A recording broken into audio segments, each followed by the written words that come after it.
Okay, ladies and gentlemen, and children of all ages, welcome to our February story swap of the South Sound Story Guild. Thank you all for coming. We enjoy having storytellers come. We especially appreciate people who are willing to sit and listen to our stories. So thank you once again. There is a Zoom recording on if you're telling a story. If you object to that, we'll scratch it out later. Just let us know afterwards. We'll have some chat after the stories during a break after about an hour. And then we go into the second hour when we do a story swap. When anybody can come up and tell a story. There's no addition. We've got storytellers here who won national awards. We've got others of us who just stumble along on stories. So please feel comfortable. All right. What else? All skills are appreciated. And once again, we are going to take a break at about 8 o'clock. So we're passing around a little sign-in sheet just so we have some good stats on who's here and for the drawing, which we might have in the future. But don't count on it. We start off with an opening teller and then a feature teller before we get into the story swap. So tonight's storyteller is Jerry Bundell, my old Air Force buddy from years ago. We've got a lot of stories that we don't tell about each other. So Jerry's telling about something that's going to happen at the end of this week, an event, which for some of you is going to have a very happy ending. And for others of us, it'll just be a happy day. Anyway, Jerry. Well, thanks, Stephanie. So the end of this week, anybody know what that is? Valentine's Day. Perfect. Valentine's Day. It's not the actual. There you go. But anyway, part of my story. So I started thinking about Valentine's Day and thought, this isn't one of those, legal national holidays that celebrates some big event or somebody's birthday. I thought, what's the deal with Valentine's Day? How did we get into this? So I started doing a little bit of snooping around and research and stuff. And I'm going to share with you some of the things that I found out about Valentine's Day that were really kind of curious and sometimes not quite what we thought about was going to be about Valentine's Day. So let's start out with some of the more mundane things about Valentine's Day. Those cards, we spend a lot of time picking them out and being very careful, paying lots of money for them, signing them off. Somebody reads them, there they go. 30 seconds later, they're done and they're on the shelf someplace. But how Valentine's Day cards got started was with a lady named Esther Howland. She's considered the mother of Valentine's Day in America. Now, Esther graduated from college about 1850. And about the time she graduated, she received this Valentine's Day card from one of her father's associates. And it was a really fancy card. It had lace around the outside, ribbons, some artwork in the middle, and a nice little poem and some other things. And she thought, wow, this is really fancy. I need to find out more about it because not everybody got these. And she found out these cards are very expensive and they come from England. And she was an enterprising lady and she thought, I can make these, maybe make some money. And I think what spurred her thinking was that her father was a printer. He made cards and he printed books. And so she put together some of these Valentine's Day cards. And she talked to her brother, who also worked in the printing business for her father. He was the salesperson and he was making his way around New England taking orders. And she said, why don't you take some of these and see if you can sell these and get some orders for them? And sure enough, he did. She was thinking he'd come back with maybe about $200 worth of orders. He came back with $5,000 worth of orders. She knew she was on to something, so she got to work. So she converted the third floor of their family home into a little factory, got to work selling those things. And she even, to boost her production up, built these little kits. She put the materials in there, take them out to the housewives in the area. They'd put them together to make a little bit of extra money. So maybe the first work from home kind of gig that folks had. Now, Esther was quite the business person. And she figured if she can sell these fancy ones, she needed to find some way to get down to the people who couldn't afford as much. So she designed some that she could sell for about a nickel. Are we still good here? You okay? All right. But anyway, so Esther was quite successful with her business. And some years, a lot of years, she was making about $100,000 a year. This is back in 1850. $100,000 a year back then was the equivalent of $3 million. So Esther was quite successful. As time went on, she ended up having to sell the business. She never married. The business.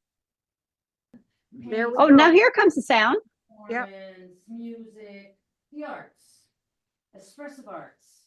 You could apply and you would get this senior thesis status. It was basically a glorified independent contract.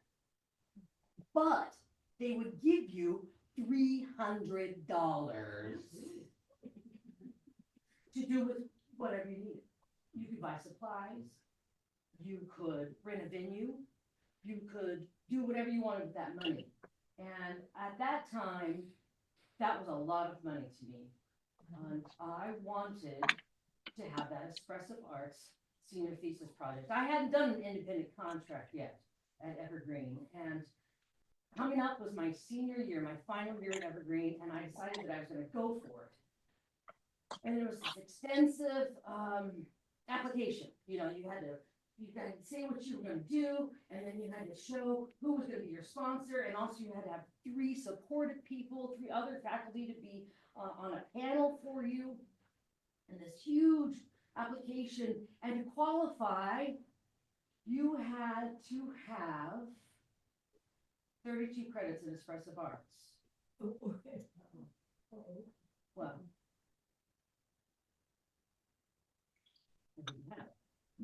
I had picked up a few expressive arts credits here and there. The way Evergreen works, you know, they're handing out credits like candy at Halloween. You're like, here's some credit in this, and here's some credit in that, you know. But I didn't have the required amount. So I went to the people that make the decisions, and I said, if I take a class in expressive arts for fall and winter quarter, thus gaining enough credits by spring quarter, will I qualify to then begin my senior thesis project at that time? Will that work? And they said, sure. Okay, all right. So what do I have to do? I wrote up my project. It was going to be, as they requested with the application, a culmination of my studies while at Evergreen. And the project was this: to research and discover the 32 folktales that comprise this overarching story about the Hindu hero king Vikram. I read a text by a German author about this king, and he had included 4 of the tales from this story. There was a footnote that said it's believed there are 22 more, 32 more.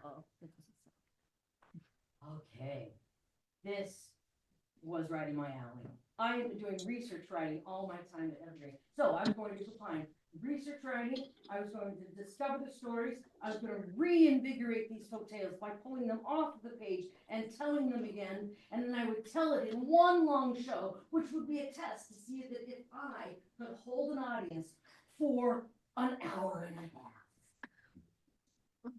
After getting bored.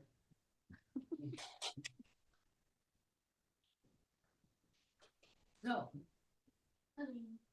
to me, it sounded like the perfect culminating project. I applied, I told them that I was planning to enroll in this class. They tentatively agreed to maybe I would get the green light.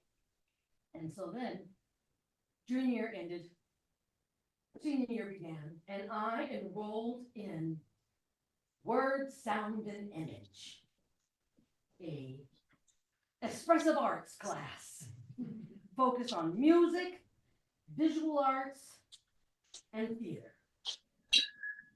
The instructors suggested to us that if our strong element of strength was in performance, that perhaps we should try visual art and vice versa. That we should mix it up. In fact, that's all they wanted us to do, was to mix it up. It seemed that every Evergreen professor I'd encountered wanted us to mix it up. They wanted us to collaborate. They pushed us together with unlikely souls and said, do something.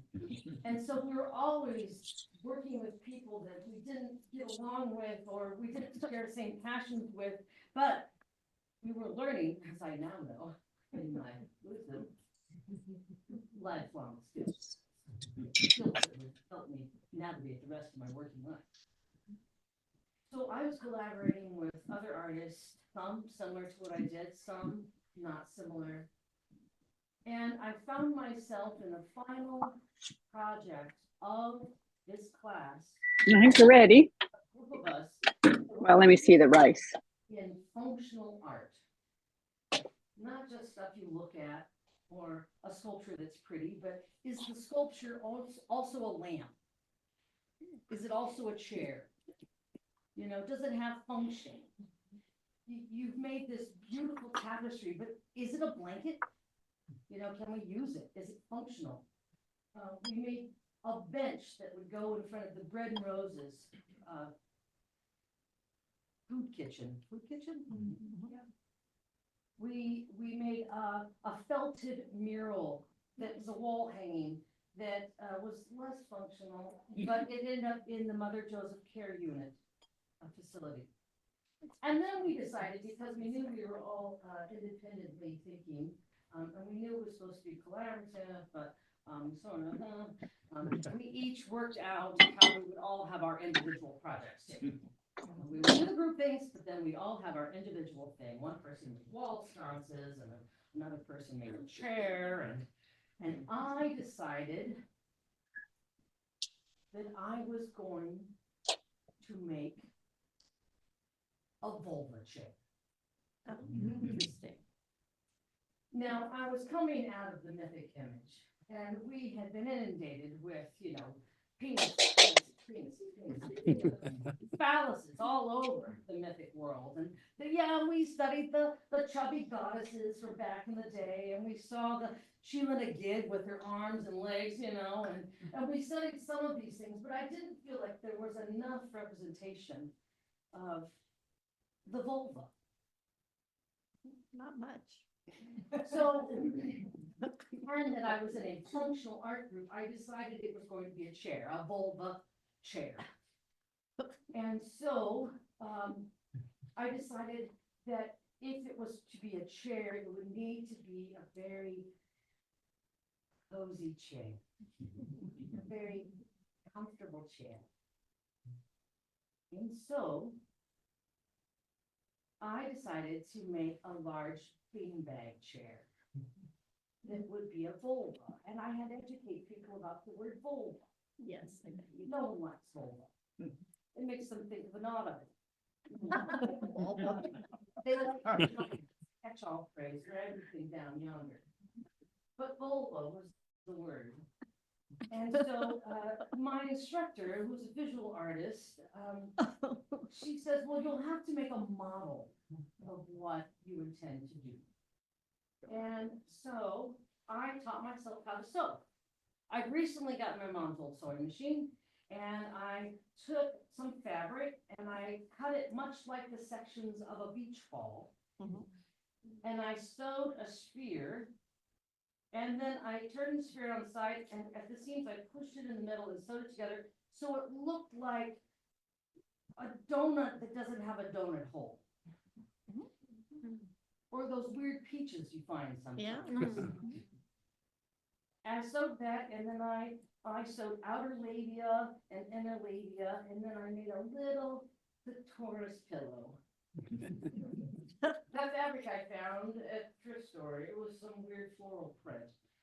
The model was about 8 inches in diameter. I brought it to class and I showed it to my classmates. They were aghast. They thought I was joking. They thought I was pulling their leg. I said, no, I'm gonna make a folding chair, but you're not a visual artist, you don't know anything about stuff. I'm like, oh, I'm learning. I'm in school. That's why And I'm I here. started to my teacher and she approved of it. She approved of my design and she said, what is the end result? I said, well, hopefully, something that's like a good 6 feet in diameter, something. Whoa. Get in there. She said, okay. Can't wait. And so I proceeded to make my whole chair. I had no money. Uh-oh. I had to figure out how to find materials. I learned that upholstery fabric is absurdly expensive. Yep. But we learned that there were different places in Tacoma and Seattle that sold fabric on the cheap. I couldn't afford cotton batting. No. I wanted it to be cotton, of course, cotton, natural. No, I couldn't afford even synthetic batting. I was looking for anything to fill my beanbag. Those little tiny balls? Yeah. No. Grossly expensive to buy these little foam balls. So I had to figure out what was I going to fill my folded chair with. And I took over the entire living room of where I lived. It was easy because there wasn't any furniture in it anyway. I made a pattern. I took big pieces of paper and I made these curved parts of the beach ball. I made this pattern and then I found fabric on the cheap and I bought 3 different shades of pink. Whoa. I couldn't get velvet. I really wanted velvet. Of course. I was lucky to find some cheap thin velour. Yes. In 3 different shades of pink. And people learned of my project and suddenly someone donated to me 2 giant bags of cotton batting. And then to stuff it, I called up and found that there were carpet stores in town that sell wall-to-wall carpeting and carpet padding. And they have all these scraps of carpet padding. So I Yes. went there and took all the carpet padding out of their dumpsters and I drug it back to my house. And I convinced friends to sit with me and we shredded it and made tiny pieces of foam. And then I sewed up my chair and I stuffed it with the carpet padding, which I probably should have allowed it to do what they call off gas first. But time's a wasting. And so in it went, and then I sewed the labia and I stitched it onto the exterior. And the outer labia had just foam in it. And the inner labia had that nice, rich cotton batting. And then I made a pillow for your head, the clitoris, and about the size of a basketball. And I sewed that on as well. And I pinched it in the middle. And at the very inside, there was a little button I sewed on. So you could find the button if you wanted. It was stitched in one place, so it shifted. So you could adjust it, for your head. Nice. And I sewed it all up and I sat down there. And I picked up each side. And it was amazing. It was triumphant. Do you have pictures? It was 6 feet in diameter and it weighed too much. Yeah, I bet. It was so heavy and awkward. And I had to bring it into school. Evergreen teaches you more than just the subject matters that you're reading about. It teaches you how to work with people you don't know or like. It teaches you how to be resourceful when you don't have any money. Yeah. And you don't have a vehicle. And you can't carry it by yourself on the bus. No. What? No. So I found someone with a vehicle who lent me their vehicle and I found some friends to help me. And we carried this Oh, my God. awkward and pushed it into the car and drove it to the Evergreen Communications building and backed up to the dock and got one of those rolly carts. And we put it on the rolly cart and they draped it with a sheet because I didn't want anyone to see it. Good. And we rolled it down to the orchestra rehearsal room where our class met on the first floor And we rolled it in there and we set it out and I draped it. When it came time for the functional art group to show what they had made, everyone politely listened to wall sconce student and plastic chair experimenter, but everyone was wondering what that lump was. What's that lump over there? Finally, it's night. Stood up and very dramatically pulled the sheet off, and there it was, this bloom, this flower, this pink velvet pillow of love, right there. The vulva chair. Professor in the room who was the writing teacher. Rudy Martin. Rudy Martin leapt out of his chair. He stood right up and he said, "Oh,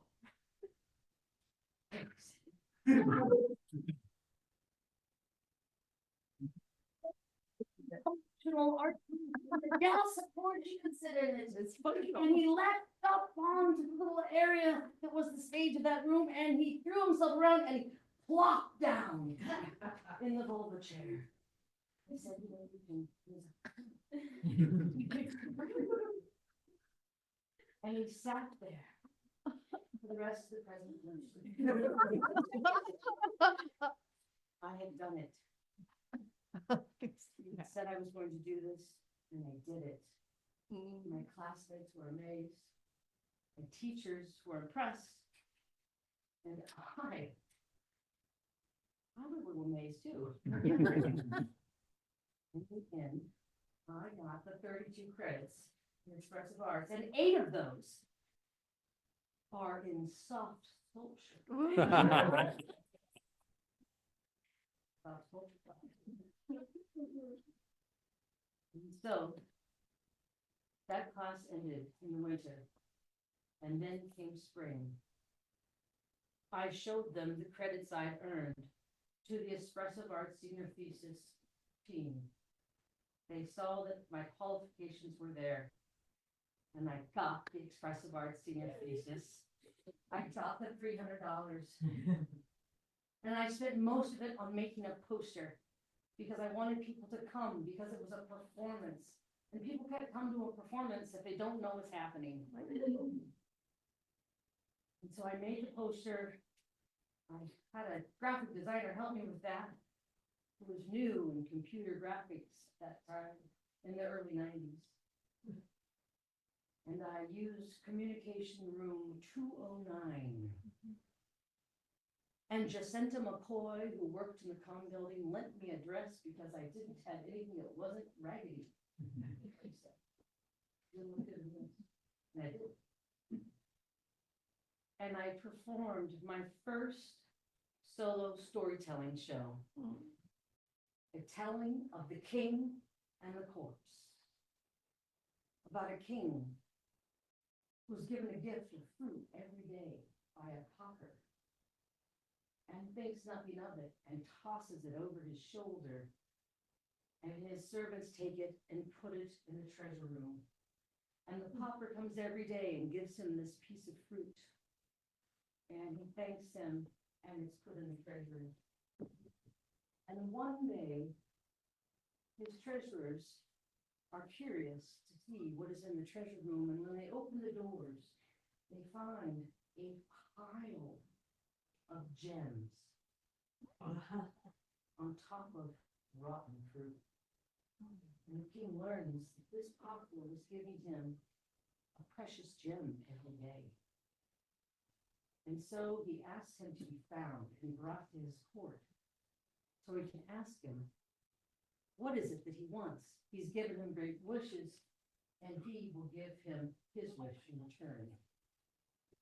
And that is the beginning of King and the Corpse, which goes on for 32 riddles and stories, 7 of which I told. Susan Arand, my sponsor, talked me out of 32. She said, we've got an hour and a half, Elizabeth. We don't have 2 months. And it was a success. And people did listen for the entire hour and a half. And it built my confidence and reinforced my love of storytelling, of folk tales that I still have today.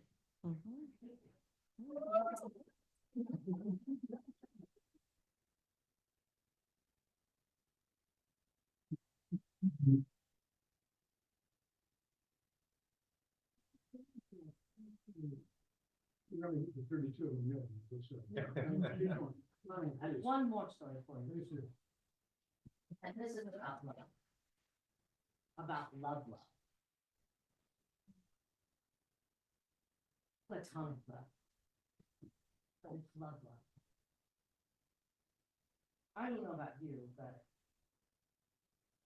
when I was in my 20s, I moved into a house with other people. I lived on campus for a while, and then I moved into a house with a bunch of other people. And that's how you afford the life. You share a house or an apartment or what have you. And about 6 years into staying at this house, after a good friend of mine moved in, she invited her best friend to move in. And her name is Jean. And Jean moved into this house.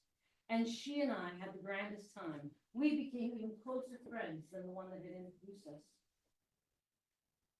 One day out with friends, we learned that they were doing marriages that night, that they were marrying same-sex couples.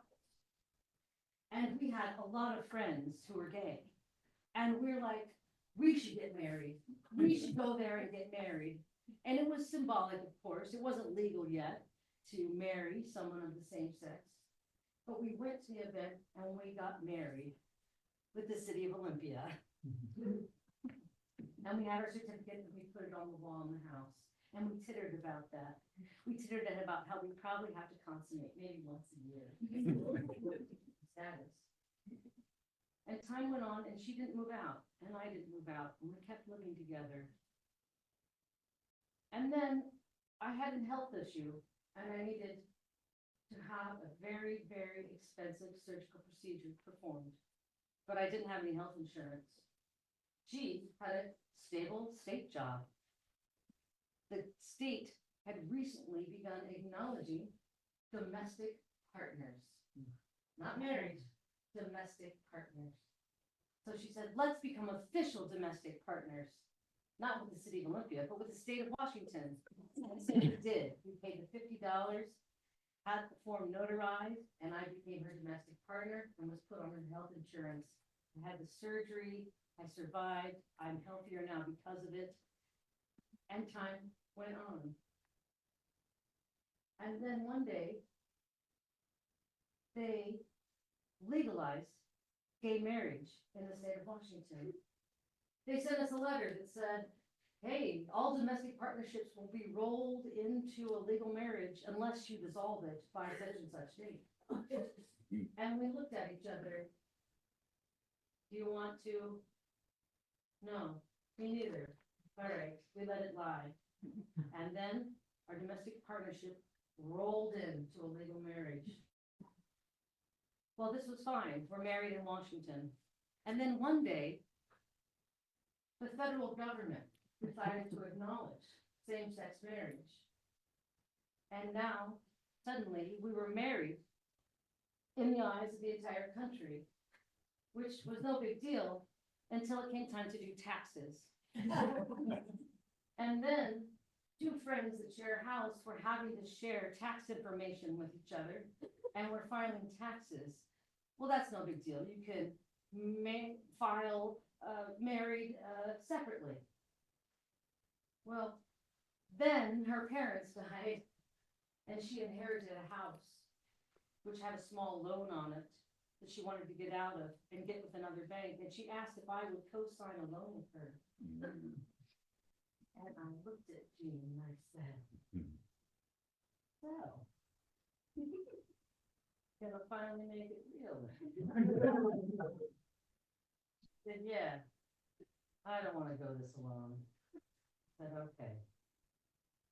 So now, because of marriage, I'm a homeowner.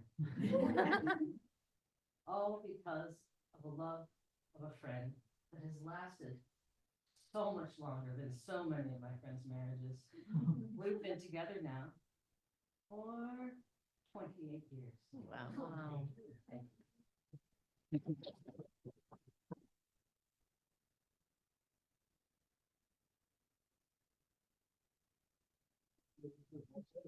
Wonderful, type of love story. And I think for anybody who does not know about Evergreen State College, I think they ought to listen to your presentation. because Yeah. It explains the way it was, at least I remember back in the early nineties, and hopefully it still is. Anyway, what we're gonna do now is take about a 10-minute break. If everybody go out, and before we do it, I'd like to welcome Professor Rebecca with your students from the storytelling class. And you said there were gonna be 40 of them here, and I think at least half of them must have made it. So anyway, 40 with our students and the community. okay. Pretty good. And so we're glad that you're here, and I think some of you will be telling stories in the second hour. So if you would, stop by and see me, and I'll jot it down, and we'll introduce you properly, okay? So thank you for coming, everybody. The restrooms are right outside around. And what's coming? I might get it wrong. It's on the 12th of March, right? Yeah. It's the 18th. February. Okay, I'm Sweet. sorry. Yeah. 14th, I'm sorry. See, that's why I have. So story only happens at the Brotherhood Lounge in downtown Olympia. You gotta be 21 or older to go. And, yeah, and it is a storytelling slam where people come and tell stories from their life, true stories, personal stories, and they're judged, and there's a winner declared, and then the winners go on to compete in the Grand Slam in September at the Capitol Theater. And it's modeled after The Moth. If you've ever heard of Moth storytelling, it's modeled after that. It's Olympia's version of that. And the next story only event is Tuesday, February 18th, and the theme is coincidence. Coincidence. And then also I teach storytelling workshops to help people mine their own personal stories and tell them. And the next storytelling workshop is March 15th, March 15th, and they're held at the community center. So I meant to bring paper things to share with you, but you can find more information at storyoli.com. Has all the information about the workshops and Storyoli with all the themes listed. All right, thank you. What time does the story only start? Oh, thank you. 7 p.m. 7 p.m. It's But ve- if you want to sit there, you better be there. It's by- very popular, so people usually arrive no later than 6, and people often bring dinner in. Come, bring dinner, eat, get your spot, and then stories start at 7. It goes till 9. We end at 9. Okay, so yeah, you can bring your own food, and of course, they do have drinks there too. And be sure to tip the bar generously, okay? So with that, we've got some of the students from the Evergreen State College are going to tell here tonight. Some of them probably for the first time they've ever told a story in this type of a setting. So we're going to be very appreciative that they're up here and actually doing this. And the first one tonight is Miriam. Miriam's going to talk about some friends, Larry and Karen, I think it was, right? Yep. Okay, so thank you, Miriam. I don't really have it like totally prepared, so I'll be rambling, but yeah, this is a story about, it's a bit sad.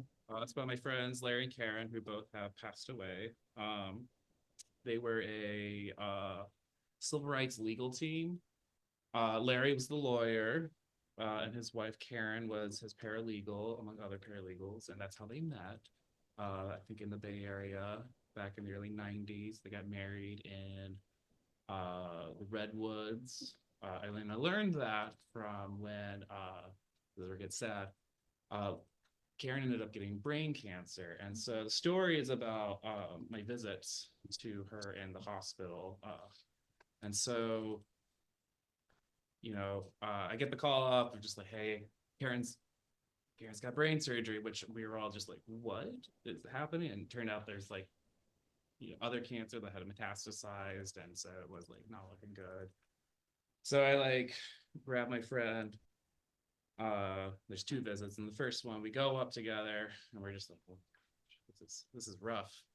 You know, we don't know what's going on, and so we go all the way up, I think, to like, this is like 2019 November era month, and we go up to like UW, and we get there, and just like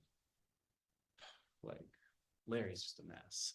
You know, it's his wife, that, of decades, since like 97 or something. And he's doing really, really bad, but also he's like, surgery went well, and like, they're saying that, it's looking good, and that, they think they got it. And so like, I guess like for me, like part of this is like their story of love in a really, really hard moment, and then also my love for them to be like, I just want to show up for my friends.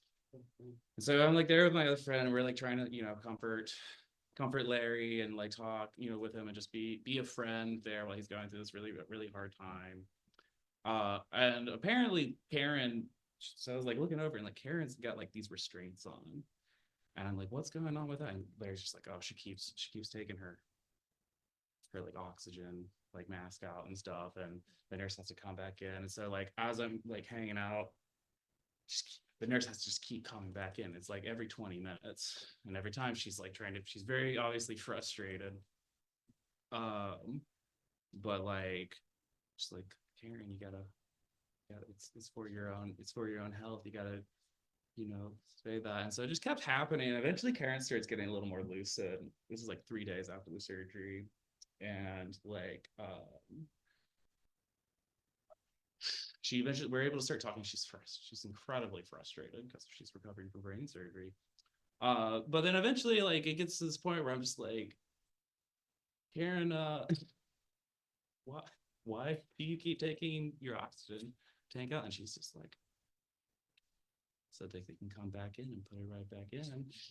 And so she was getting bratty. In that scenario, I was like, okay, that's a good sign. She's got fight in her, and we spend time, and then I have to go back home. So then like a few days later, I like come back with my partner at the time, and he's like at Evergreen, he's in molecules to organisms, doing all kinds of crazy homework, and he's like, okay, I'll go, but I'm gonna do homework the whole time. So we go up there again, and then our friend Dean, is also like an elder paralegal, has been doing stuff with him for like over a decade. He's there too, and he's like also concerned about Karen. And we all four of us had hung out like many times before that, and so like, yeah, like I come up there with my partner, and then Larry's still a mess, but he's a little bit more put together, and then like, there's this whole, and like Karen's like fussy, but like kind of there, and he ends up like, it's like, okay, I got you tiramisu, like, which is your favorite. And she eventually gets to a point where she's like, I don't want to eat it right now, but she eventually gets to this point where she's like, okay, I'll eat it. And so she's like, okay, this is all right. And but for Larry, he's like, she's eating tiramisu, masu, like this is one of the happiest moments of my entire life, is that she can eat, like she's still there after like the brain surgery. And she's like, sassy and stuff, but I'm there, my partner's like over here doing homework. Dean's like, what are you working on over there? And he looks over at this like organic chemistry homework. He goes, oh, I probably shouldn't have looked. And then he's like, Larry, am I having a stroke right now? What's going on? And Larry's just like, and Dean starts like smiling. Larry's like, Dean, I was there for you the last stroke. You're not going through a stroke right now. He's like, oh, it's just good to check. And yeah, like, I don't know, there's like not too much more to the experience other than just, it was for me where I felt like a lot of like love and this sort of like, I don't know, you need your friends, not just your like romantic partner, but your friends when you're in just like literally the worst situation of your entire life. And like just commiserating, even if it's not directly like affecting you, kind of felt like, I mean, it was really, like I got to hear about his family. I got to hear about, like his uncle, Stu, and how he survived like being a Polish cavalryman, Jewish Polish cavalryman during World War II, which is not a good position to be in, but just, yeah, like, I don't know, that's to me, like what love is all about, is just like, hey, life sucks. I'm here, I'm kind of powerless enough with you, but like, we're gonna be in the trenches together, you know, and yeah, I just, their love, I mean, they passed it, you know, Karen ended up passing away and Larry afterwards, after she passed away, before she passed away, you know, he kept being like, I want to just, you know, I'm broken, I want to give up. And she's like, you have to keep fighting, you have to keep doing the civil rights fight, like, you can't stop. And he didn't until, you know, like, even after his like third heart attack, he was still like, I'm gonna make it through this, I'm gonna keep fighting. And he would do as much work as he could. But yeah, I don't know, like, you know, humans are incredible and I love them. And I'm really honored to have gotten to like be part of that like really hard time in his life, even if I didn't really know what I was doing. And just, I don't know, that's friendship and love to me. Like, yeah.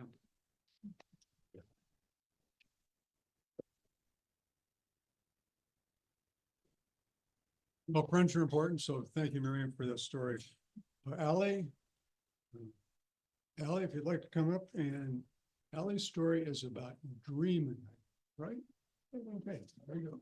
All right, thank you, Ally. Well, actually, this story has a name. It's called Dream On for reasons that will become clear. This is a story, despite the name, of a dream that has been realized, a bucket list item ticked off, and a very special moment of joy in my life. It's also the story of something that I love with a passion, and it is quite possibly the most meaningful, elaborate fart joke of all time. So I love stand-up comedy so much. I cannot recommend dry bar comedy to you enough. Partly because like it's clean for people who like that, and partly because I just love seeing people come up on stage and telling their stories and making people laugh. And whenever I would see a comedy performance, I wanted so badly to go up on that stage and be there telling my stories and making people laugh as well. And it had been a bucket list item of mine for a while to one day do stand-up comedy, even just once. You know, it's not the kind of career that you really have to plan for. I mean, John Mulaney was an English major and he ended up being pretty popular. So I've spent, anyway, so this story begins when my family and I go to this summer camp that we go to every year. And at that camp in the middle of the week is a talent show. And so one year I decide, you know what? I'm going to perform a stand-up comedy performance at that talent show. I'm going to tell some stories from my life. And so I go to the person who's in charge of the talent show and I tell him that I want to perform a stand-up comedy set, right? And so he says, okay, I have some people here who are going to like try out and show me what they've got. Why don't you do that? And I said, oh no, I can't do it now. I can't do it in front of other people. That would ruin the jokes. Come on, man. So he's like, okay, you can come back and perform it for me later when there isn't anyone else here. So I do that. I go back and I've saved up like a whole bunch of stories that I've always thought would be funny to tell in a stand-up comedy performance. So I picked out a few of my best ones and I told those to him and he said, these are great, but your performance is like 10 minutes long and we can only give each person 2 or 3 minutes or the show will run too late because there's a lot of people performing. So I said, okay, I'll try to cut it down. So I take out a few of my stories. I leave only the best ones. I come back and I tell it to him in private and it is still 6 minutes long. So task kind of failed. But so he sees like me kind of stressing out because it's kind of hard to fit like a lot of humor into just 3 minutes or so. So he says to me, you know what? You can have your 6 minutes. Okay, you can do that. I'll make an exception this time. I am so thankful to him for that, by the way. And so I have my 6 minutes and I'm there for the talent show. My set was actually the very first performance as part of it. And I get up on stage, I'm really nervous, my legs are shaking. And I start talking to the crowd and start telling jokes. And like all that anxiousness that was in me, it just goes away as I'm talking. And I hear people laugh. And for those 6 minutes, I got to live my dream. I gave my comedy set a name because comedians do that for their specials. The name of my set was called Dream On because it was for a realized dream of mine. And before I finish this story, I would like to tell you the very last short story that I told as part of that set. Okay. So when I was in high school, I took a class called AVID, which was basically like college prep, and I'm in college now, so it was kind of effective. And so as part of this class every Friday, we just kind of took a break from academic work, and like each time we had a student lead a game for the rest of them to teach leadership skills or something. And so one day we were playing a game that involved like questions that it was like truth or dare, okay? And so towards the end of the class, we were just going through the truth questions and like just asking them to the class in general to see like who wanted to answer. And so one of the questions was, have you ever farted and then blamed it on someone else? And one person immediately, by the way, said, yeah, I've definitely done that. And look, the reason that I've wanted to be a comedian for a while is because when I see the chance to make a joke, I just take it, regardless of any potential consequences to myself. When I hear the possibility for a joke, I suddenly have no shame. So in that moment, I say, very loudly, by the way, you are such a coward. I take credit for other people's farts. Yeah, and everybody in the classroom laughed like you all did just now. But here's the problem, okay? The tone with which I said that, I'm still not entirely certain that everyone in that classroom knew that I was joking. So, the moral of the story is, you have no need to worry about if you've ever like been misunderstood, because believe me, I have it worse. Because I've lost contact with all these people, so I can't exactly correct the record, which means that there may be around like 20 or 30 people out there who think that I take credit for other people's farts. That's my story. Thanks, you guys. Thank you, Ally. So do you tell stand-up comedy? I think one of our members here, Mitch, does a lot of stand-up comedy here in Olympia. Do you go to those sessions at all? You do? Good. Anyway, it must be fun at a party. Anyway, so thank you. Ellen? Okay, come on up, Ellen. Ella's going to talk about Gaming Expo and Ukrainian Medicine Man. So let's hear what that is. So, oh, thank you. So I have told this story before to several of my classmates that are here, but it was more of an abridged version. And I do think that this is, at the end of the day, a love story. Maybe not in the moment, but more the aftermath. But what do I mean by that? So every year in Seattle, there is this event called PAX West. I think it was called PAX Prime back in the day. And it's this big gaming expo where a bunch of big developers will come in and show off early demos for their upcoming games. Or they'll just have, you know, like, oh, come here and like buy our merch and stuff like that. And it's a big meetup for fans. Like people that are into cosplay will show up like all in costume. It's a big deal. I went once before in like 2015, but I've never been able to afford it since then. And This year, my boyfriend Brian, who lives in California, he messages me one day and says, "Hey, me and my cousins are going to PAX West this year. My cousin got tickets and I managed to sneak myself into their group. Do you want to come with us?" And I'm like, hell yeah. We both split the payment for my ticket, which I'm very gracious for. But there was one thing that I needed to check before I said, like, okay, let's do this. And we're all adults here, I'm just gonna say it. I need to know if I was gonna be on my period that day, because I have endometriosis, which amongst a whole list of other things, means that I get really bad periods. I throw up, I am bedridden, my cramps are just the worst.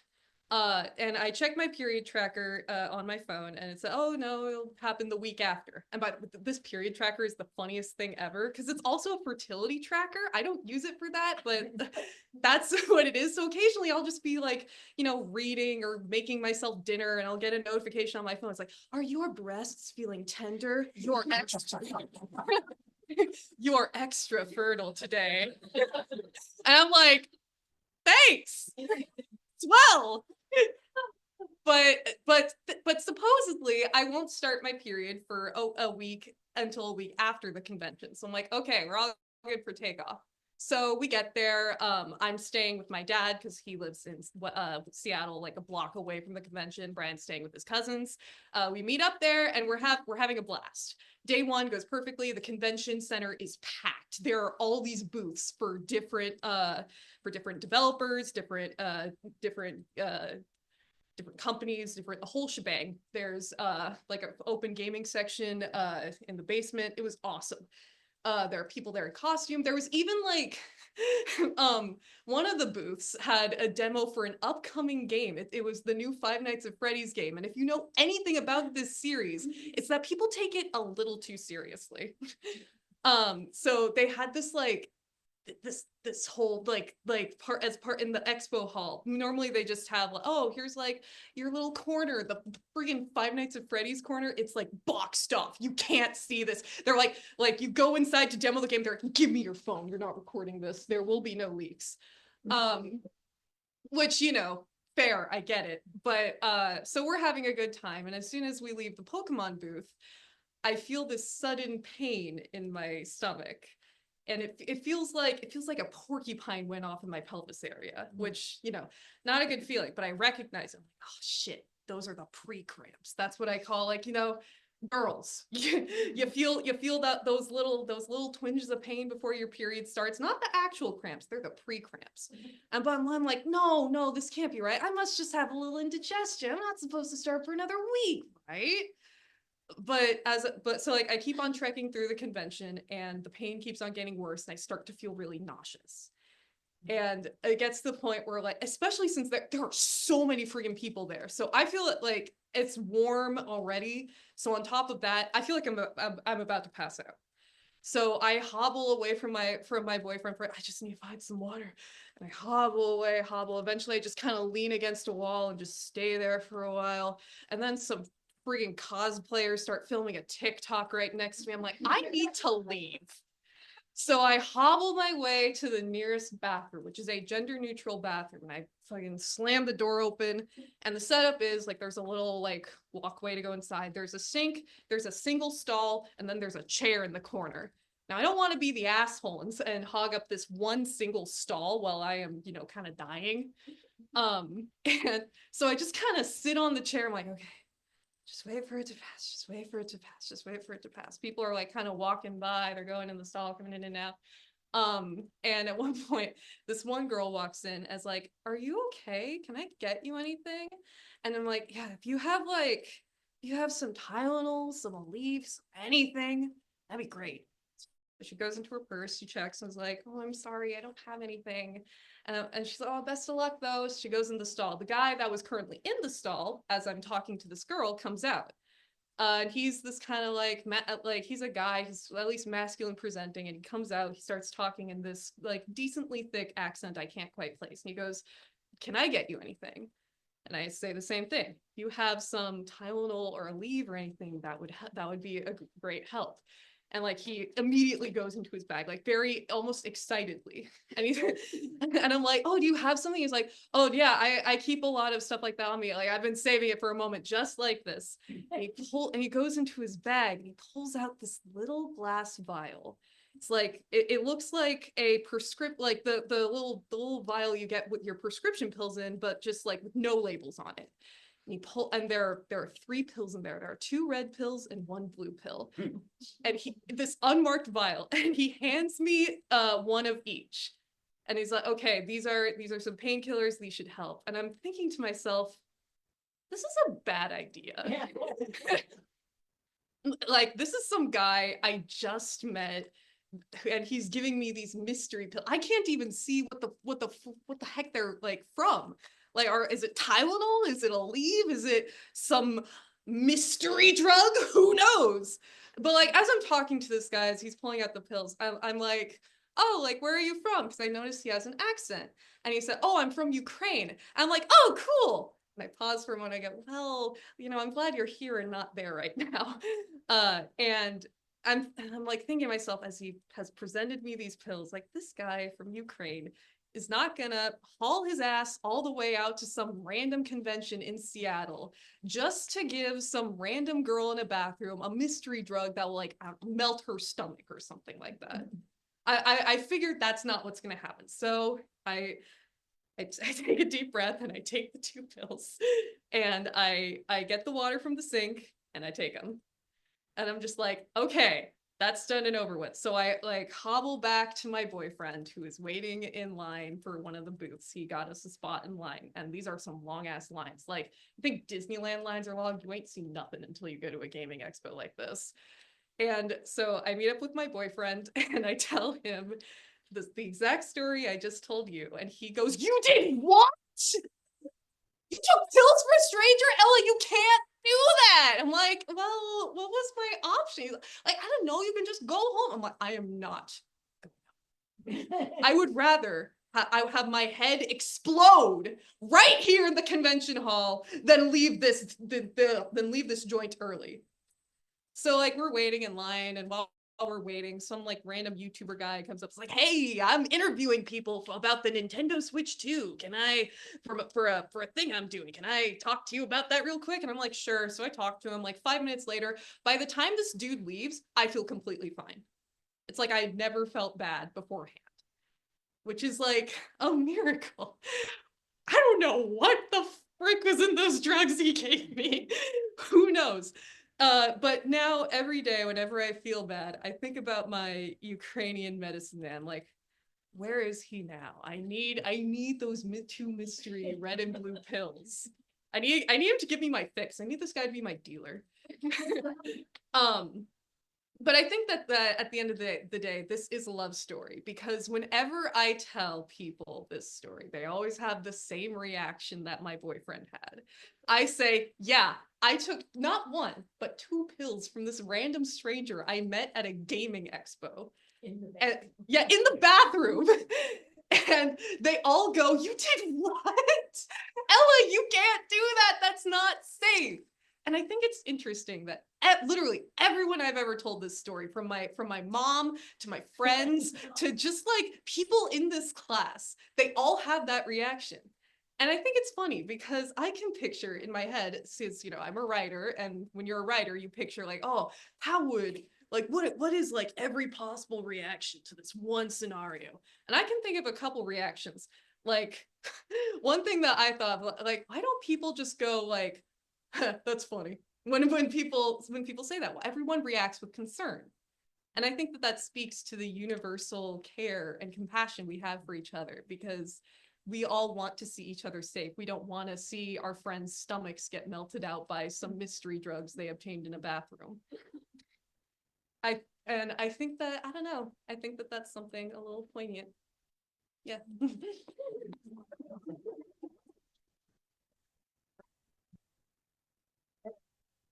Thank you, Ellen. Well, 50 years later, I didn't even know about gaming shows. So I say I learned something new every day of my life, and I just learned a couple new things tonight. So very good story. Thank you, Ellen. Okay, Morgan is going to tell us about a pair of gods. So I have 30 minutes to do this, because if I don't, I'm probably gonna get a ticket for my parking. So. All right, I wrote this down last night, so this is all done last night, because I was like, we're doing this. No more being, can I swear in here? Mildly, Okay. I said, Morgan, you're not being a pussy anymore. You're gonna get out there and you're gonna do this. All right. So this is a story that, if you're in the same class as I am, you're gonna hear more about this later, in the quarter. But I just wanted to talk about this part of my story that I've been working on for about 2 years now, and I'll take any excuse to talk about everything that's rolling around in my mind. But I will say this is a story of love, but it's also heartbreak, I guess you could say. I don't know how many of you are familiar with Hamilton, or Eliza and Hamilton, but think about them while I'm reading, because this ain't gonna end pretty. All right. So I think I'm not a parent. I don't plan on being a parent, but I think that it's safe to say that losing a child is probably not the best experience that one can go through. But I think that, it's also a time for, learning and growing. Like, a lot of people want to give up. I'm trying to look at the camera. I'm sorry. Want to give up. But I think it's better to push onward. So, years can pass and a simple mortal may still feel the pain they felt that day when they lost their kin. However, for an immortal being, centuries upon centuries can never undo that ache. Despite the goddess's many attempts, she could never rekindle the relationship she once shared with her eldest son. As his soul had been far too blackened by the pit of despair he wrapped himself within, clouding his once streamlike mindset and replacing it with only hate, anger towards the citizens of heaven. Samael, created from the morning's first light, tired and tried too hard to outshine the beaming grace of the sun, watching and waiting to one day burn brighter than the watchful eye of his father. However, much like the tales of Icarus, the light bringer flew too close to the sun and, in turn, burnt, his wings becoming charred and black and ash as he fell from the heavenly skyline, tumbling into the deepest abyss of his own making. The morning star's mother overlooked the edge of Hades, tears flooding her golden flaked eyelids, releasing a cry loud enough to shake the gates of Eden. Her feathered wings fell at her sides, her arms grasping at her gut, struggling to keep herself afloat. Feeling the faint touch of her second son, Michael, the woman cocked her head towards his tired expression, meeting his iridescent gaze. The archangel's fair skin leaked up in oozing starlight, clearly the work of Samael's wrath. Seeing the damaged state of her second son, the split-faced lady fell into Michael's calm embrace, reaching out for any attempt at soothing the immense guilt she felt deep within her. Symbolic beating heart. Letting her moist eyelids part, she caught the unforgettable stare of her husband, casting a shadow down upon the pair. With a lift of her palm, she pleaded with her lover to aid her cries. But alas, the dark-skinned man simply heaved a sigh. The set of wings connected to his head closed in around his face, covering his once hopeful gaze from his beloved. 4 millenniums would come and go since Yahweh closed himself off from his people, his light growing dimmer and dimmer with each passing year, and his role becoming less and less warranted. Ashura's once gentle and respective nature would deteriorate with the thinning love she held with her husband, for she felt that, if not as one, there could be no order. The Archangel Michael's injuries would prove too serious for him to continue his lead against the demonic legions, leading to him being ushered aside by his remaining siblings. Azrael, the eldest daughter of Yahweh and Ashura's children, would be in charge of protecting the kingdom of heaven from outside forces, her fellow archangels deeming her the most qualified after Michael. Much to the protest of the former archangel captain, it had been decided Michael was no longer fit to lead the heavenly host, instead being forced to take on the responsibilities of keeping the order of heaven maintained in the abyss of their parents' rule. Little by little, the 7 archangels rebuilt the system, reluctantly taking charge for the good of heaven, hell, and the people of earth. Sadly, it seemed as though nothing was ever enough for the creator of humanity, for he cannot be satisfied with his work. You did what? The 8-winged goddess screeched, her vocal yelped, piercing the eardrums of heaven's denizens. Yahweh reached a hand out towards his wife, trying to ease her nerves. My love, no! The woman cut him off swiftly. You shan't refer to me with your frivolous pet names, she shouted, her wings twitching with rage. Ashura, the dark-haired god corrected himself. You have to understand where I'm coming from. I did it to secure my placement among the mortals, he attempted to argue. My presence would be coming unbeknownst to them. Your presence, Ashura repeated, fingers rolling up in a tight fist. You disobeyed my trust and fled to the arms of some mere mortal. What could that maiden have offered that I couldn't give you?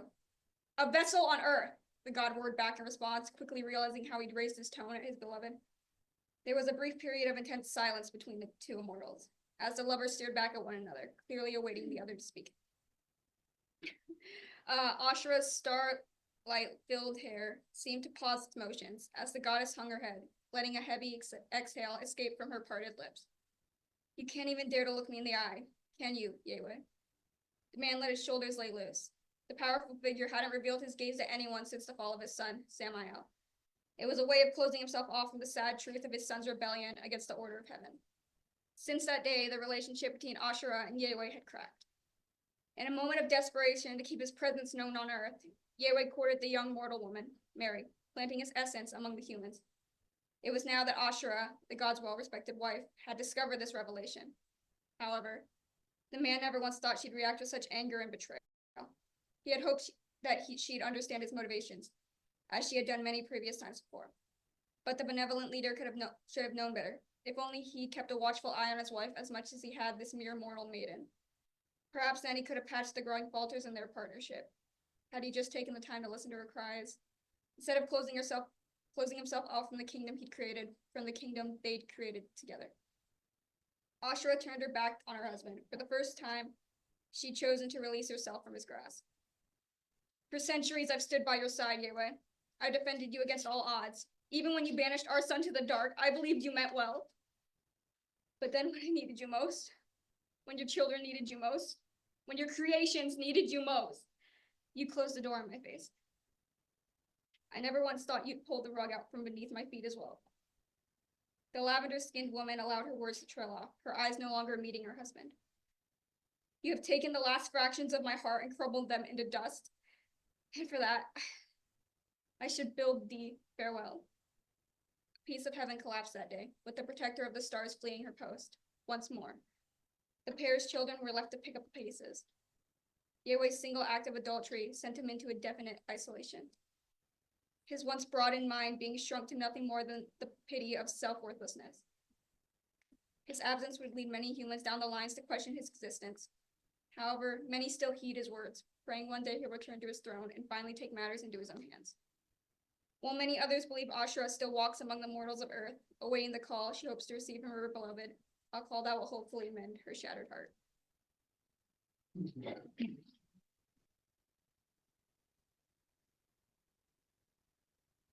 Thank you, Morgan. Okay, Jake is going to talk to us about backgammon and the deployment in an overseas area. Thanks, Jake. So I talk a lot, so I have to keep myself on a timer. So we're gonna listen to music to this because that will help me to know where I'm at. So, all right. So I'm 23. I get on a plane October 5th, 2010, and I am traveling to Iraq. This is the whole reason I got in the military. So I land in Kuwait at about 12:30 at night, and we're standing around waiting. And we finally get to Kuwait about 2 in the morning, and they tell you not to look out the windows because we have all the shades down because apparently people are trying to find us and kill us because they don't like us. So I'm the person looking because I'm curious what it looks like. So it's very interesting. Couldn't really see a lot. It was at night. So jump forward to November 10th. No, I think it was like October 21st, October 21st. That's what it was. So I landed in Iraq, and this is the song that made me think of, because it was like you see in the movies. We come in on, sorry, I know I should know this, military people will hate me. I think on a C-17, something like that. But anyways, that comes down. We are all in 2 rows, because that is how you do it. And we walk out and you look around and it is flat. And in that very moment, you hear the prayer of Ali. I'm so sorry about that. I should know all this. I'm so sorry. But it's playing, and it plays so many times a day, and that's kind of our time throughout the day because we hear it throughout the whole base. The base that we were on was probably about 40 minutes to drive around the whole thing. So the first week, they know when the soldiers are switching out, and during holidays, they will bomb a lot more because they want to celebrate with us. And then also because when we're switching out, there's a lot more people on base, so there's a lot more chances to hit. They don't care if they hit anybody. What they'll usually do is they go drive somewhere, put in the coordinates, let it go, and then they're off. So we will usually have the coordinates within 30 seconds. Problem is they're gone. It takes about 3 or 4 minutes in the air before it even hits. And I'm a UAV operator. I stay on base all the time. And so I never get to go off base. So, I get to see all the action from up in the air. So this day was a very weird day. Okay, we're gonna pause for a second because I'm a little bit behind, but that's okay. So this day was kind of a weird day because I was my sergeant who normally wakes me up, and I worked from midnight 30 to noon 30, and my platoon sergeant hated that I woke up to go eat dinner with my sergeant, but it was like the best part of my day. It was like the day away from the military. So he wakes me up, he's a little bit late that day getting off work, and then I was also a little bit late getting dressed. I couldn't find stuff. I ended up wearing my PTs because I couldn't find my other uniform. If you don't know, PTs are your shorts and your shirts with a little belt, and then you have your weapon strapped across your back. That's it. My sergeant, he is in his full uniform. So I was like, all right, we're just gonna go. So we start walking, and normally we get there at like 5:30, 6 o'clock. We're out of there by 7. So this day they closed at 8 o'clock. I don't know anywhere that's daylight during 8 o'clock, but in my head, it is all daytime right now. So 8 o'clock, we're leaving, and we just happened to go down this walkway that did not have cement blocks at the end. Don't know how that happened, but we were lucky in that way. So we're walking, and I'm walking, and I hear something, and I look at him and say, "We should be fine." No, keep him off. Sorry. I hear incoming, incoming, incoming, incoming. Boom! Good. My first thought is, there is no way that just fucking happened. That's what you see on movies. Like that did not just happen. I don't feel anything. So I look over and I see Sergeant Mackey, and he's bent over like this, and I see his face looking like something's wrong. I think something's wrong with him. Well, he's looking at me, seeing a bone sticking out, and I'm like, oh. Luckily, we had a medical class a week prior, and so I was like, oh, put pressure on it. So I put pressure on it. This guy is running up to me, and I see him, and I said, oh, I got hit. I'm bleeding. He's like, that's all right. Lay down. I said, okay. So I'm laying down. All of a sudden, there's all these people around me. Again, in shorts, I was like, something's right here. Something's right here. And they couldn't feel anything. They said it was fine. So I was like, okay, there's a guy right here. And he's like, what do you want? I was like, I don't know, just pray for me. So he starts praying for me. So they are like, can you walk? I'm like, I don't know, we'll find out. So they picked me up, and I remember the only thought that I had was I looked at the ground and went, huh, who's gonna clean that up? Then we get in the truck, and I sit down, and this guy gets over the top of me because he's holding my arm. And I said, oh, hi, I'm Samantha. Oh, surprise, I was a girl at that time. I'm Samantha. I don't just let any guy get in my lap on the first date, so I kind of need to get to know who you are. And this guy is so weirded out because he's like, I'm holding your half arm and you're trying to make me laugh. Like, I don't understand. So then we get to the ER and we get inside, and I get into the table, and they blocked this off, so I couldn't see it. But like to this day, I still wish I just would have saw it because I didn't even see it, but I'm like, I wish I would have. But they put an IV in this side, and then I remember the Air Force girl was standing by my head, and she's like, oh, so where are you from? And, like that. I said, look, if you're trying to distract me, that's not going to happen. She's like, well, what do you want? I was like, tell me a joke. She's like, all right, well, I don't really know jokes. I was like, okay, well, I'll tell you a joke. So I start telling jokes. So 30 minutes later, I'm still telling jokes because she knew one that was really bad. So I kept telling jokes to her just to get me distracted.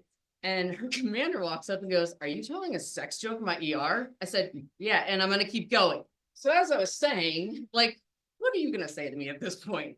So we're about to get into the first surgery, and the captain walks in and says, "Oh, the chaplain's here to talk to you."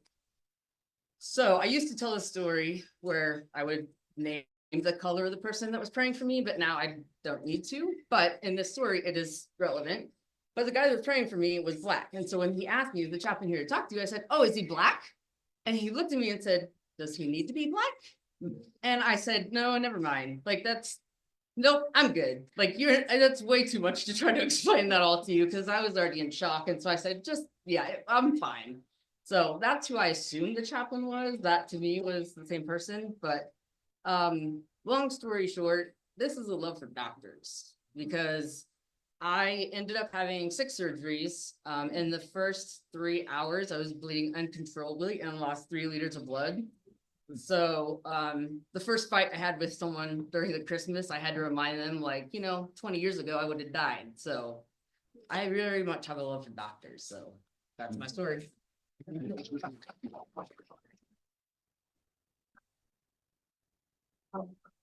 Thank you, Jake. We love stories that all end well, and I'm sure that one did. So next, Bryce is going to talk about, or Kat is going to talk about Twan McHerrill, I think. Bryce around? Tom McCarroll, I actually looked up how to pronounce Tom the Irish way, and I couldn't find anything, only the Vietnamese way, so I assume it's probably similar. Okay. Spelled T-A-I-N. T-U-A-N. That's one. Any Irish around here?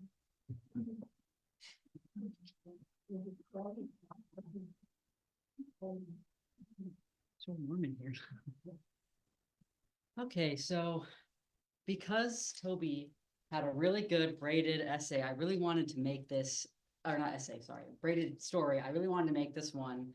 I didn't have time, but I'm going to do that in the future because this folktale from Ireland is so important to me. I read it last spring when I was doing an Irish history and folklore ILC with Sean Williams, because I didn't have any I didn't feel like I had any connection to any culture.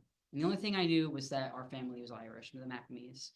And so I was doing this and I was reading all these stories, and they were good. The Tyne Bochuli is good.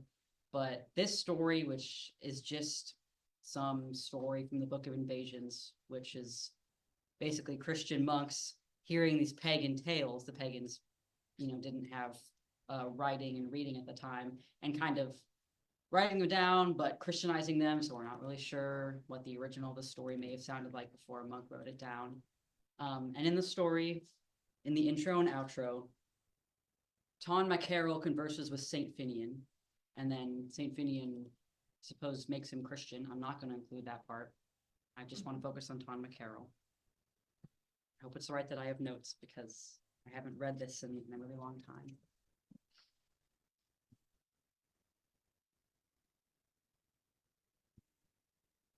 I am Ton McCarroll. Ton, son of Carol, son of Meridak Redneck. I am a Leinsterman from Ulster. That is my genealogy. But I am also Ton, son of Starn, son of Sarah, brother to Partholon. Thousands of years ago, my brother led one ship to Ireland. At this time, the west of the world had not been touched by humans. We had one ship, 24 men, 24 women. When we finally reached Ireland, all we could see was forest. It was a wild, untamed land, and we, sea-weary and exhausted, saw it as a paradise.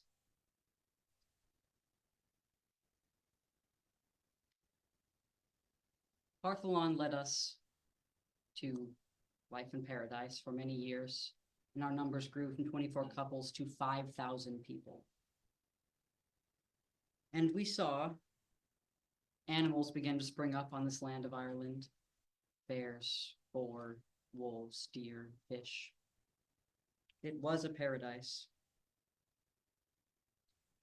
And then one day, very quick, overnight, a terrible plague ravaged all of us.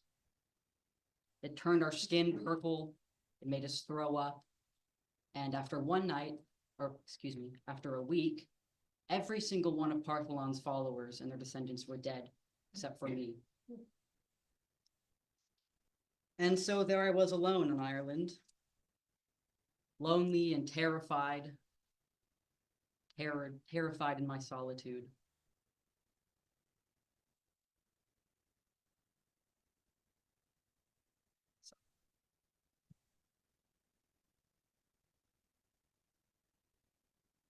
Without Partholon, without my brother, any other people around, I fled into the woods, and alone, I was hunted by the animals. The wolves chased me, the bear chased me, the boar chased me. I had nowhere to go. I could not survive as a lone man in this forest. And so I began to learn everything that the beasts know and forget everything the man knows. And I became a creature like them. I dug my bare feet into the mud. I ran through the forest. I climbed the trees. I lived in a cave by the sea in what is now Ulster. That was my home. And then one day, I left my cave. I was walking on the hill overlooking the ocean, and I see ships. 30 ships with 30 couples aboard each of them.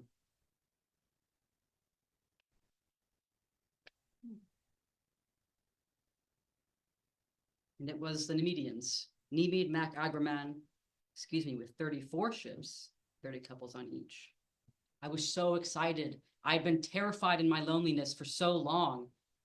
But as I ran to the pool, as I knelt by the pool to take a drink before running to the shore to greet these people, I saw what I had become. My skin was terribly, terribly wrinkled. I was covered in dirt. My hair was a mess, dressed in rags. I was not a man. I was a monster. I did not know what I was. I could not integrate with these people. I was still alone. And I wept my loneliness and my terror and my solitude over this pool until I had exhausted all my tears. I went back into my cave, tired, old, weary, lonely, and afraid, and I fell into a deep sleep. And in this sleep, I dreamt of a new heart, a strong, nimble, young heart, and I dreamt of becoming a stag. And when I awoke, I was that stag that I had dreamt of becoming. No longer was I the man turned monster. I had a gorgeous, nimble body with powerful limbs. I went up on the hill where I had seen the Nemedians, and I looked out in the ocean, and I saw, I could smell the grass. I could not smell it in the human's body. I could smell the sweetness of the grass. I could see with this bright eye. I could run. I ran through the forest. I stretched my legs. I got used to the feeling of an actual body again that could do things. And I became the king of the stags. The wolves did not dare chase me. I was too fast. The bear, he would look at me and rub his paws and turn his nose. No, it's not worth it. If any other stags challenged me, I would trample them to death. Or, they were afraid of my stony forehead. I would not yield. However, the men I was afraid of. I kept my distance. There had been a storm, and Nemed's people went from 34 barges of 30 couples each to only Nemed himself and 4 couples. But as a stag, as I went through the forest and jumped and ran, and my heart soaring in this new life, I stayed in the tree line, and I watched these people for over the years until Nemed people grew from 5 to 1,000. But I had grown to old age once again. I was no longer nearly as nimble or fast, my eye not so bright, and the wolves realized that they could chase me now. They were daring. They chased me through the woods, snarling that they would kill me and enjoy it. And so I hid in my cave that had been my home when I was a man. And in the cave, the wolves did not chase me. They waited on the outside. They told me, "Tomorrow, little stag, You will come out and we will tear you to pieces. But they didn't come in because there was still some kick in my leg, some stone in my forehead. And I said, all right, tomorrow morning I will come out and I will let you tear me from limb. And I fell into a deep sleep. And I dreamt of a new heart, a strong heart, an unyielding, powerful heart that strikes fear into my enemies. And I dreamt of becoming a boar. And I woke up in the cave, that boar I had dreamt of becoming. And from outside, the wolves said, come out, little stag. We will tear you limb from limb. But when I pushed my bristled snout out of the cave, the wolves in terror fled, knowing that I was not young and old and fragile anymore. And so I left the cave as a boar. Strong legs, strong head. Everything about me is just a million pounds of fuck muscle in this boar. And I'm starting to go from telling this like a folktale to kind of telling it like I really was a fuck muscle boar, but and so I became the king of the boars, the king of all the boars in Ireland. And the wolves were afraid of me. And the bear, though he did challenge me, could not kill me, though I could not kill him. But I was unchallenged except by men. They did hunt me, though they could not catch me. So I lived this way, young and strong, challenging all, until more men arrived in Ireland. Simeon, son of Stereath, whose descendants would be the Dornan, the Firbolg, and the Gallion. And I saw them fight the Nemedians and win. And one day, I went back to that hill above my cave, and I looked out and saw the men on the shore, laughing and telling stories around a fire. And I thought with bitterness, Ton MacCarroll had counsel at Partholon's people. And when Ton MacCarroll spoke, the women would look with bright eyes and listen, and the men would weep. And now no one hears my counsel. I am not Ton MacCarroll anymore, just the leader of a tusky herd. And being dispirited, and again reaching old age, I went back to my cave and lay down and dreamt of a new kind of freedom. A soaring heart, a heart that would, excuse me, I forgot that line, no matter. I dreamt of becoming a hawk, and when I awoke, I was a hawk. And into the sky I went immediately off of that cliff, tasting the sweet air, my bright eyes seeing all of the land, the shapes, every single dip and valley and hill in Ireland. And I saw Boatok, son of Arbanel the prophet, battling the children of Simeon and winning. And his people became the Tuatha Dé Danann, the gods, the men of the fairy. And I saw this, and I saw all their activity, and I saw all of the land. I could see everything. I soared motionless like a smooth stone across water. Until the sons of Mill, the mortals, came to Ireland and drove the Tuatha Dé Danann underground. And with this coming of men came the coming of old age for me again.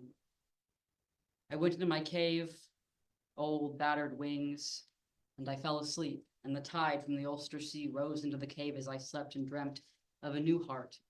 And when I awoke, I was a salmon. In all my other lives, man, stag, boar, hawk, I have experienced kinds of freedom, but the salmon has the greatest freedom of all. For in the air, on the land, there is always something excessive hindering you, gravity, the limbs hanging by your side. But the fish is one complete shape, the perfect body, and the fish can move in one single movement in any direction. And so I became the king of the salmon, and all of the fish in the ocean went to me for wisdom. And I left Ireland and I swam through the oceans of the world, free, freer than I had ever been, and wiser too. But eventually, my journey in the soft element had to come to an end. I was getting old and tired. I just wanted to lie down in the bottom of the sea and die. But something in my blood called me back, calling me to die in Ireland. And so I swam back to Ireland, terrible, perilous journey, and finally came up in the rivers of Ulster and nestled, tired, in a crannied rock. And all of the creatures of the ocean, despite my freedom and wisdom, I was prey to all of them. The bear, the wolves, the hawk swooping down to grab me from the shallow river. But of course it was man who eventually captured me after all of this. A fisherman of the King of Ulster, King Carol. And he pulled me in his net, pulled me up in his net, and I, fire in my lungs, delve against the bottom of the net, trying to get back to that beautiful, soft element. I did not want to go. But the fisherman said, "Oh, quiet, quiet, quiet." Brought me to the king. And the king's wife saw me and desired me, and so I was cooked upon a spit into a roast. And the king's wife ate me, and some months later, she had a child. And I was born again, son of Carol. And I remember that. I remember darkness and warmth, and I remember everything from all of those lives since I was Ton MacStarn, MacSarah, brother of Partholon.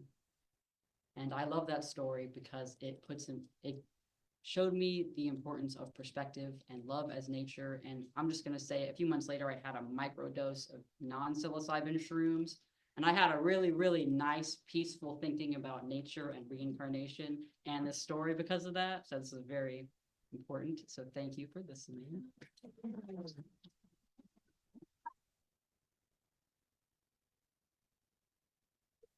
That'll be Kat. We had one more storyteller, Miguel, but unfortunately, we don't have time because we have to cut it off at 8 o'clock. But we would like to invite you to come next month. It'll be our first storyteller, if you would, during the story swap. If you could do that, please, we'd appreciate it. So, thank you, everybody, for coming tonight. Jerry, thanks for the opening story about Valentine's Day and giving us perspective. Elizabeth, thank you for being so entertaining as always. And don't forget, Elizabeth does have a workshop March 15th, but also Storiola is Tuesday, March 18th at the Brotherhood. Starts at 7, be there much earlier. February. I'm sorry, I think she said March 18th for Storiola. February, okay, February 18th. Slam, and the 15th of March is the next. Okay, I got it written down wrong. So thank you for doing that. Thank you for all who are here. If anybody wants to contribute any money or join, you don't need to, but we'll take the money, give you a receipt, and have a good time. And Professor, thank you for bringing all of your students here.